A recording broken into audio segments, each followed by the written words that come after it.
Places I never want to live. Knock'em Stiff, Ohio is right at the top of that list. When you watch this movie, you'll know why. Trust me.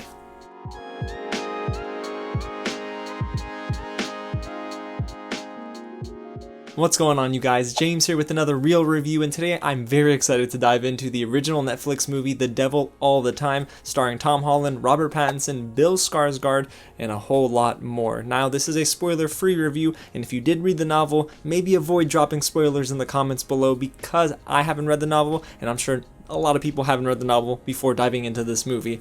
But let me tell you guys something.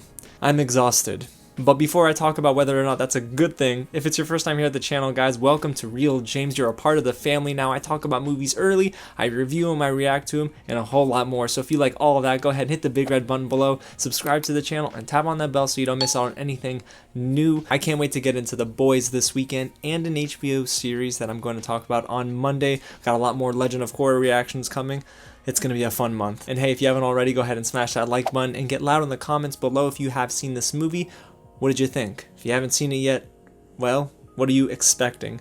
Because trust me, this movie was nothing like I expected it to be. The Devil All the Time is directed by Antonio Campos and is based on a novel by Donald Ray Pollock. It takes place in a post-World War II era, sort of. I mean, they still talk about the war in Vietnam and everything, so there's a lot of war discussion, and there's also this overarching theme about faith and how those back in the day, in the 40s and the 50s and even the 60s, handled the topic of religion. And trust me, guys, there's this scene in the beginning that I will probably be haunted by for about a good week. So let's get into what I liked about this movie a ton, and it really comes down to the acting and the directing. I thought it was incredible. There was not one bad performance in this movie. Tom Holland plays the son of Bill Skarsgård's character Willard, and it is just a fantastic performance. I loved Bill Skarsgård's performance in general. And then Jason Clarke, you have Robert Pattinson, you have, oh my goodness, Riley Keough, Haley Bennett. Guys, you're gonna come away from this movie not knowing which performance was your favorite, but if I had to choose here, it would be Jason Clarke. It was just a chilling performance.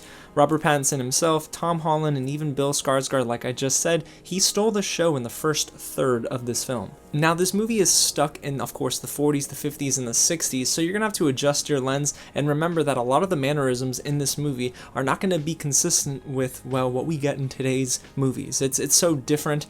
You get a different vibe, of course, and there were a lot of things I definitely disagreed with, and then there were a lot of moments I found myself empathizing and sympathizing with the character who, well, might have done some bad things. Director Antonio Campos really has a vision for this film as well. I mean, there is not one beat that I felt was missing. The pacing here is just always so consistent, and I thought it was excellent because for a film that is over 2 hours long, you're gonna have to want the audience to come back for more, and I wanted more. I kept coming back and thinking, wow, I'm so curious about what's gonna happen next. And that leads me into this next point because there are a lot of storylines here and subplots that really intertwine, and you're gonna have to pay attention to each one. But again, it's not a complicated movie, and there's even this narrator that helps you get through the film and navigate through some of these different storylines. He even gives you series of events that'll happen before they happen, but because I was so curious and the performances were so great, I just couldn't wait to see how it fleshed out, and maybe I could have waited. There were some moments that really just blew my mind. Now, of course, everyone's going to ask about Tom Holland. He does play Arvin Russell, who lost his mom, played by Haley Bennett, who honestly does a great job here as well.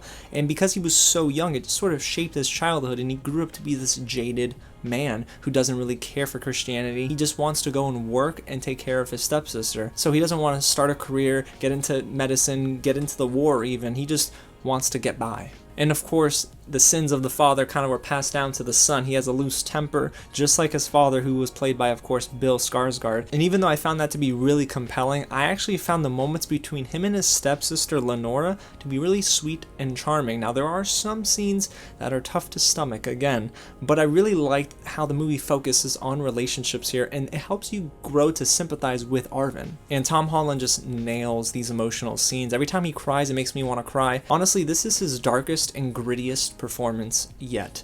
I know we saw some of those emotional scenes in Infinity War and in Endgame, but for me, this is just his acting on another level. I think this is the movie that I can confidently say, hey, this is probably his best performance in a film. There is also this other storyline, and it's led by Riley Keough, Jason Clarke, and Sebastian Stan. Sebastian Stan plays sheriff and brother to Riley Keough's character, who unfortunately gets caught up with her husband in, they go and they kill people. He's a serial murderer, so Jason Clarke takes on this very haunting approach to this role, and he is completely lost in this performance, just like Sebastian Stan. I kind of wanted Riley Keough to get more love here, so I wish the movie would have focused on her some more, but you can definitely see the transition between her character, she was once very happy, to being very disturbed. And I think that's just so wonderful about this film, is that you get to see the entire spectrum of how these characters change over the course of the entire film. And of course, there's Robert Pattinson, who plays the Reverend Preston Teagarden. He's a jerk, okay?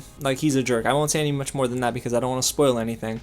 But this is a film where I loved his performance and I love Robert Pattinson, but this is going to be a role that you will hate, just like I did.